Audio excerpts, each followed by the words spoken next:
Good morning, baseball. It is your boy NMR Sports here, coming back at you with another episode of Good Morning Baseball, where we talk about everything that went down yesterday. Ronald Acuna Jr. hit his first walk-off home run. Fernando Tatis Jr. returns from the COVID list with a bang. And a guy named Kluber, you may have heard of him, may or may not have thrown the sixth no-hitter of the season last night. It's been an absolutely crazy year, and it's going to keep getting crazier. If you want to see more baseball content, be sure to hit that subscribe button and turn on those post notifications so you can be notified once I post these Good Morning Baseball recaps. I appreciate all the support, baby. We are almost to 600 subscribers. We're on the road to 1K by the end of the year. So let's get right into the video and start talking about some baseball. Now we're going to start it off with this crazy Rays and Orioles game. My man Randy Arozarena had a 2-home run game, but he wasn't even the only one in this game to hit 2 home runs. Trey Mancini, the comeback player of the year, had his first 2-home run game of the season. My man was crushing it. He has 9 on the season. The power numbers have definitely been there with Trey Mancini. He's back to that all-star form before he had to leave and miss all of 2020 and everything. So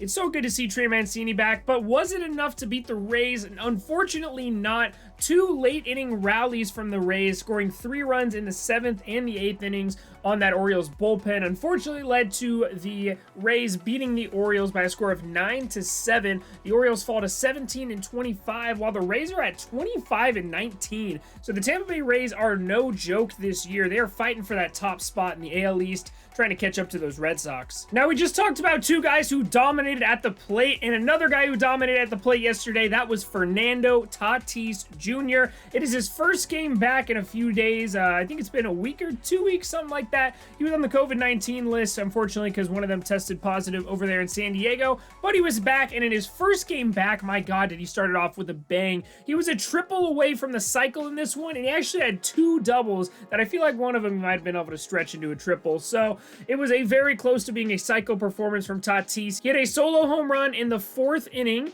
He had 2 doubles on this one and that single, so a 4-for-4 performance, 2 RBIs, a run scored. My man Tatis is getting hot right now, so watch out if you're playing the Padres. That entire lineup's coming together, and their pitching staff has been ridiculous as well. Joe Musgrove had 11 strikeouts in this one in 7 innings pitched. He only allowed 2 hits and 0 walks, so that Joe Musgrove has been a great trade deal for them this offseason.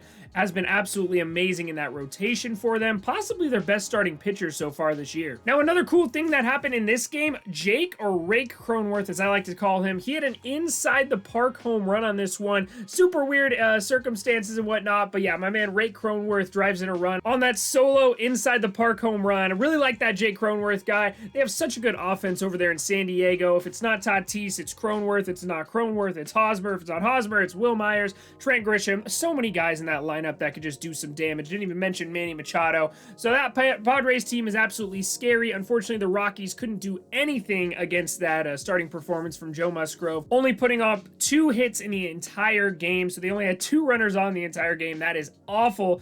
Bad offensive performance over there. And honestly, Chichi Gonzalez, the starting pitcher for the Rockies, didn't have that bad of a start either, only allowing 2 earned runs, but they would end up losing by a score of 3-0, and the Rockies are 15-29 on the season. There's only one team that I can think of that I think is worse than the Rockies right now, and that, as you may know, of course, is my favorite team to hate, the Minnesota Twins. Now, coming into this season, I was super high on the White Sox. A lot of people were high on the Twins, saying that the Twins would be better than the White Sox.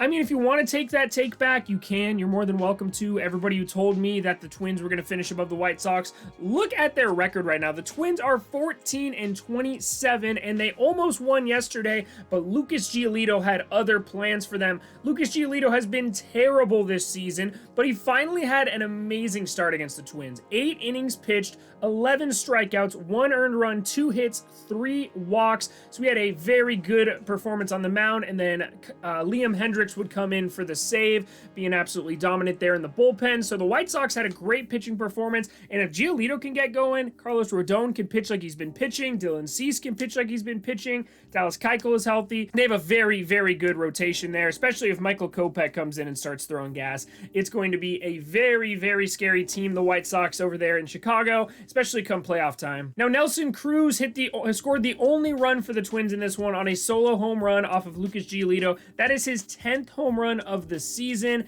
Yeah, Nelson Cruz just doesn't age, man. He's going to be hitting 50 home runs 10 years from now. I can guarantee it. So the White Sox go on to win 2-1. They are 26-16, while the Twins fall to 14-27. Twins fans, I don't know what to tell you at this point, man. My team, my Angels suck, but Jesus, dude. Oh, the Twins. I really hope they can get it together soon. Now, a team that's kind of surprising me lately that's been sneaky good, and that is the Miami Marlins. Now, one guy on the Marlins that I really need to highlight, dude, this guy has been carrying the pitching staff on his back right now, and that is Trevor Rogers. Trevor Rogers on the season is 6-2 with a 1.74 ERA. He has 51 innings pitched, 65 strikeouts, and a whip just above 1. He has been dominant on the season, and against the Phillies yesterday, he was amazing. 7 2/3 innings pitched, 5 hits allowed, 1 earned run, 8 strikeouts, and 2 walks in this one. Very dominant start over there. He did allow the 1 solo home run to Andrew McCutchen. Other than that, he was absolutely lights out. And then Yimi Garcia came in to get the 4-out save. So the Miami Marlins get that W 3-1 over there. Brian Anderson hit his 3rd home run in the year in this one as well. Zach Eflin actually had a pretty good start in this one, but definitely not as good as that Trevor Rogers start. There's so many Rogers in the MLB, I always get them confused. But Trevor Rogers, remember that name. He has been so good for the Marlins this year. Now, I said the Marlins have been good. They are 19-23 on the season, which is actually pretty good, especially in the NL East, where the top team is barely over 500. The Phillies fall to 22-21, so they're barely squeaking above 500, but the Marlins are kind of sneaking up on some teams right there. I would not be surprised if they are fighting for a playoff spot, if they can get these kind of performances out of guys like that. Jazz Chisholm's back from the injured list, so they are going to have a very good offense there as well. So, yeah, keep your eyes on the Marlins. So the Braves are facing off against the New York Mets, the first place New York Mets, I should say. And we had Charlie Morton going up against David Peterson. Now, Charlie Morton hasn't been amazing for the Braves. He's been looking kind of like a bad offseason signing for the Braves so far. But he actually had a pretty good game yesterday. 6 innings pitched, 1 earned run, only 2 hits allowed, 0 walks and 8 strikeouts. That Mets offense is severely injured right now. So honestly, other than Francisco Lindor, this team is awful to look at right now, man. Their starting lineup, Jonathan Villar is leading off, Lindor in the 2-hole. Cameron Maybin was batting 3rd for them last night. So I really hope that Mets offense can start getting healthy. They are missing huge names, and they're missing huge names in their rotation, but if they can still stay above 500 with this kind of lineup they're rolling out, they're going to be amazing once they get everybody healthy. Now, unfortunately, that lineup was not enough to win this one. It was good enough to tie it going into the 8th inning, though. Unfortunately, the Braves would tie it in the 8th, and then in the 9th inning, we teased it in the intro. Ronald Acuna Jr. hit the walk-off home run, his first of his career. He's never hit a walk-off home run before. That is his 13th on the season, tying Shohei Ohtani for the Major League lead. So Ronald Acuna Jr. just having a monster year, an MVP caliber year, I should say. Definitely my pick for the MVP if the season ended today. So the Braves go to 20-23. They are also fighting for that first place spot in the NL East, but the Mets still claim it with their record of 20-17 on the year. Now we got 2 more games to talk about before we get into that Yankees game that was crazy. Let's talk about one more crazy one, and that was the Nationals versus the Cubs. Max Scherzer was on the mound in this one for the Nationals, and my God, Max Scherzer is just looking dominant this season. Like, a lot of people, when they were making their top 10 pitching list, people were kind of worried about him because he had a pretty bad year last year by his standards. Weren't sure if he was still a top 10, top 5 pitcher in baseball. He's kind of going out and shutting everybody up this season, man. 5 innings pitched yesterday, didn't go super deep into this one. He did have 4 walks, but still had the 8 strikeouts, only allowing 2 earned runs. So even when he doesn't have his stuff on him, he is still dominant. He has an ERA of 2.24 on the season, and he got the W in this one off the back of this crazy Juan Soto home run.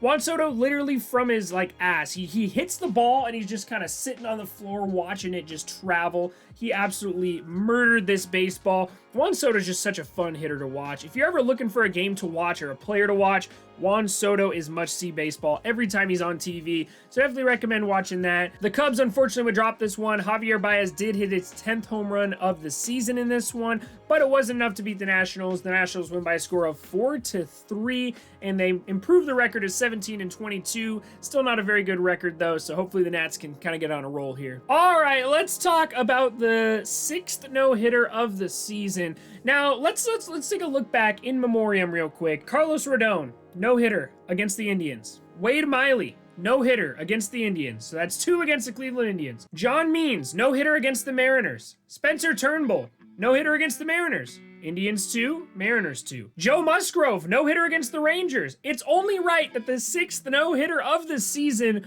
would be against the Texas Rangers, and Corey Kluber was the man on the mound throwing this one. Corey Kluber, obviously the offseason acquisition by the Yankees, kind of got off to a slow start this year, I'll be honest. But he was absolutely dominant against the Rangers last night, allowing 0 hits in 9 innings, 1 walk, so it was near a perfect game as well. 9 strikeouts in this one as well. So a very dominant start for Corey Kluber there. Unfortunately, not a perfect game, but a damn near perfect one. There have been so many no-hitters this season. I think I'm actually going to be releasing a video later today or tomorrow talking about the no-hitters and the deadening of baseballs and see what's happening with those. So be on the lookout for that, guys. This was a very good game. The Yankees ended up scoring some runs. Tyler Wade actually had an RBI triple in this, so pretty funny. And DJ LeMahieu had an RBI as well. So they won by a score of 2-0. It was a very good pitching duel over there, but the Yankees would battle it out and win by a score of 2-0 on the back of that Corey Kluber no-hitter. Now let me know in the comment section what you guys think about these no-hitters, if they're legit, if the baseballs are just dead, or what is going on right now. I appreciate each and every one of you guys watching these videos for me. Y'all are cracked. Leave a like on this video, help it reach more baseball fans, and I'll see you guys on the next one. Y'all have a great rest of your day.